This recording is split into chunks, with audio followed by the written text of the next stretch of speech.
Good morning. I know I'm a little bit late this morning, but please forgive me. Uh, as you can see, I'm a little bundled up this morning. It's not that it's compared to the rest of the universe, it's not that cold, but it certainly is turning fall. And I'm just back from a pretty damn brisk walk this morning, and uh, so I wasn't inclined to take off my walking clothes to look pretty for you. Now I hope I hope you can hear me really well. And and I hope it gets louder when I come up on the microphone like this. So I think I've mastered, well, maybe not mastered, but I think I've maybe got a handle on my microphone situation here. And if I don't, I'm sure there'll be plenty of you to say no, no, I can't hear you. I'm looking at the comment section here just to make sure that you can hear my intimate voices. Hello. Yes. Oh, hello. Well, nobody is commenting. That's perhaps because nobody's listening. That's okay. People my age are usually are usually lonely. Anyway, oh, I'm so lonely. Anyway, I'm going to take myself on a trip down memory lane for uh, a second and share it with you. Many years ago, I can't even tell you how many years ago, uh, my good friends, Steve and David Gordon, the Gordon brothers, who you'll know from their Sequoia Records um, collection of just outstanding world-class ambient mystical music, wanted to do an album called The Music of the Tarot, and they had a marvelous idea, sort of like Gustav Holst's, you know, the planets, uh, and it's oh, and you can still get the CD or download and everything else. It's Steve and David Gordon. Um, it's on the Sequoia Records label, but they wanted liner notes, and uh, and so I was uh, happy to be part of that project, and I wrote liner notes where I talked about absolutely every one of the cards in just a few words. Okay, you know how short liner notes are in like cassette recordings. It's just one or two folded little things. So I had to get everything squeezed into just a few words, just so I could comment on every card. And this is my comments on the. Oh, and I give a little introduction to the history of the tarot and uh, and things like that, because people buying the music uh, are the Gordon Brothers fans. They're not my fans. They're not necessarily occult fans, but just good uh, sort of new age.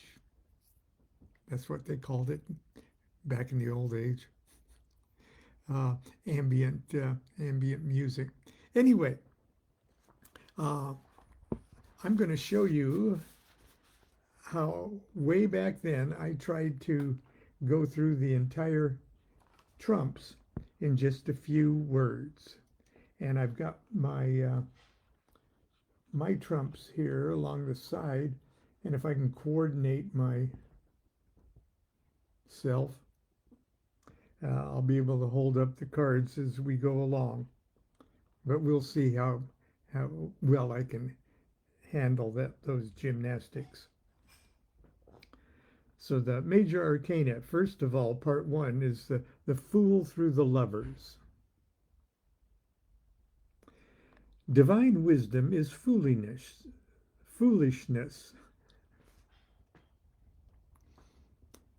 I will begin again.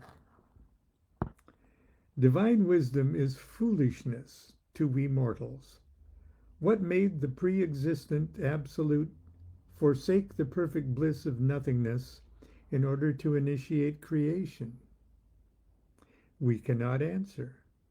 We only know that the universe springs from a great zero.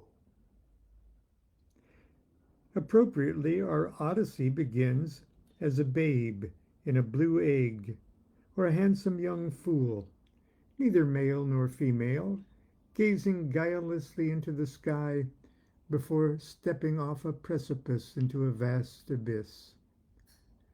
Tumbling through the void, the fool becomes the all and is transformed into a progression of archetypal characters and images.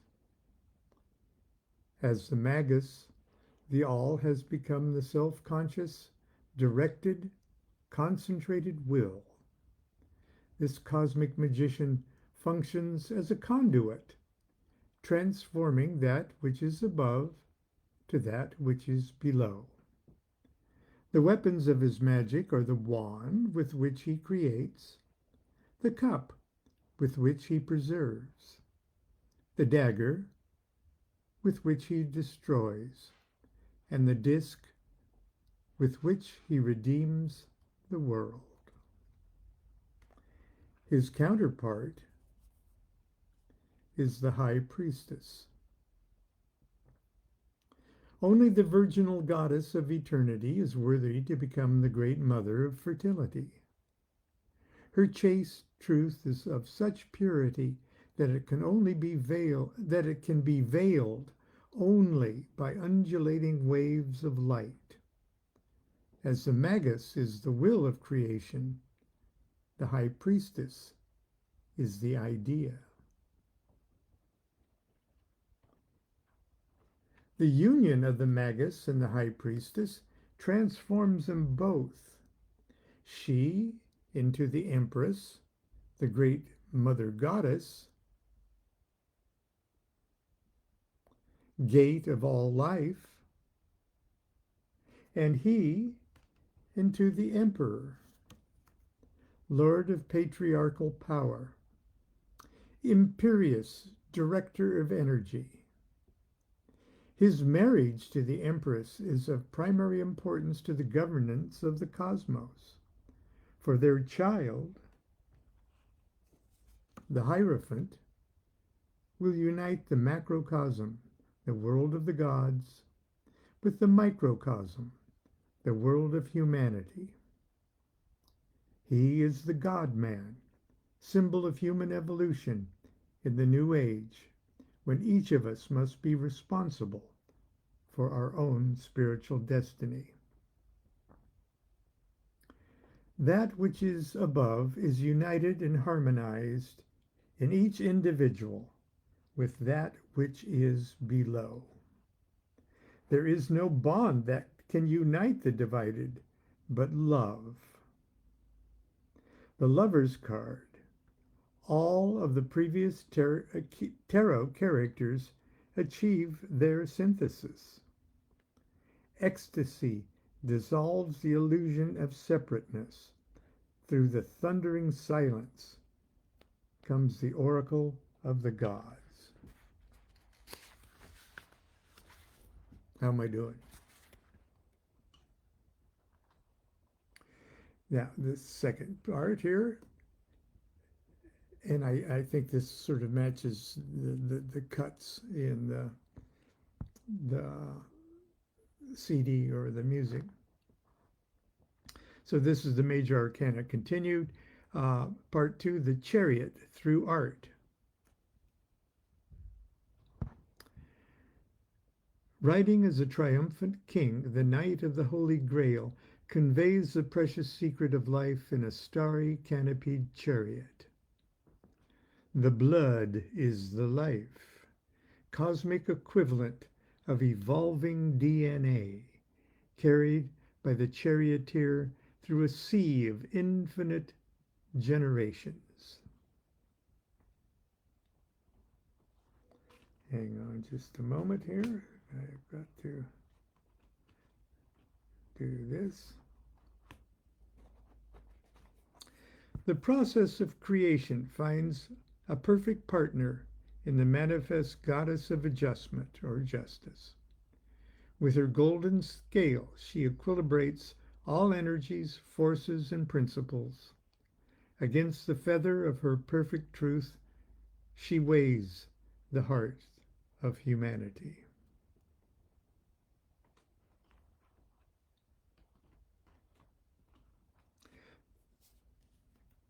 The hermit stands upon his lonely mountain top and gives his light to the world. It is also he who descends into the underworld of our subconscious, and if we allow him, will guide us to the celestial heavens of superconsciousness. From this spiritual vantage, we see the cyclic nature of creation, an ever-changing, ever increasing, ever diminishing wheel of fortune. The power which turns that wheel is the primal, undirected lust or strength of solar energy, symbolized by a beautiful goddess astride a great lion. It is she who now bears the Holy Grail.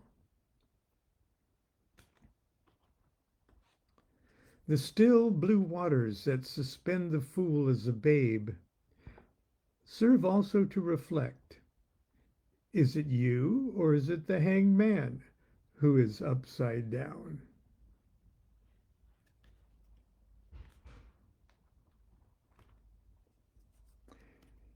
Death is life itself. The caterpillar dies to become the butterfly. The maiden dies to become the mother. Without the great transformer, there can be no new beginnings.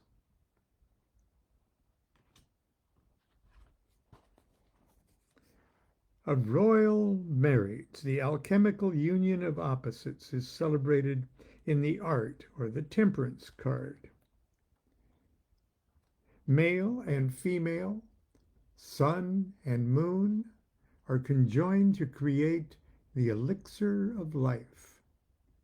Fire is poured upon water and water upon fire to produce the rainbow seal of a divine covenant.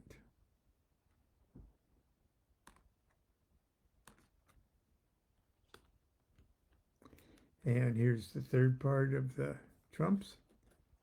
The devil through the universe.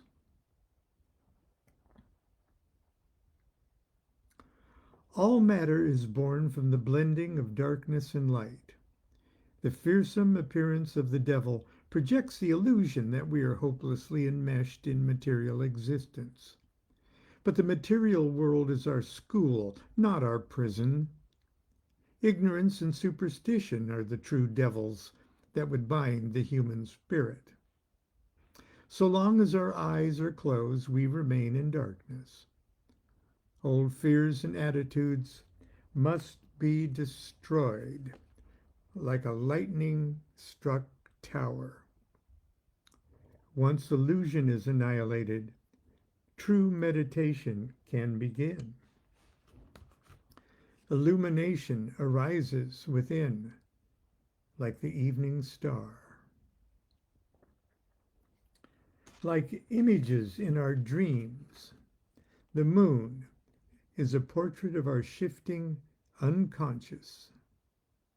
She appears to shine, but merely reflects the light. She appears to change shape, yet that is only her ever-changing position to the sun.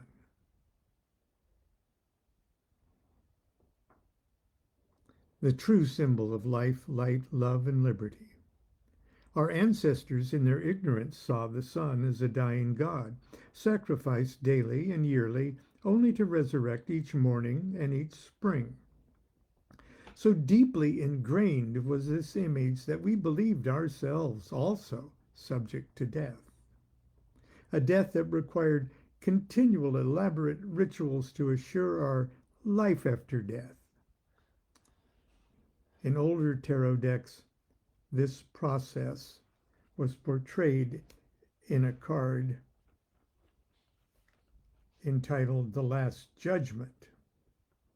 With the new aeon, however, has come the dawn of new consciousness. We know the sun does not die, nor does it need to be resurrected at night or winter. Winter and death, are all illusions, a simple shifting of shadow. Our spiritual identity has now shifted from the earth to the sun. As such, we close the cycle of trumps by taking our proper place in the universe, dancing like the divine fool in the center of the belt of the zodiac, ready to withdraw once again into nothingness. Well, that was almost like Saturday morning cartoons now that I think of it. Anyway, that's it for this Friday. I'm looking forward to actually trying to get some work done this weekend. I'll see you tomorrow morning, hopefully, for Saturday morning cartoons. I have a tarot reading client coming up here in just a little while, and I'm getting ready for a talk that I'm going to give toward the end of the month here in Sacramento, called Thelema is Bigger Than Aleister Crowley. And so I'm busy putting the finishing touches on that little talk. Anyway, that's it. Once again, I hope let's see, it should be on. Okay.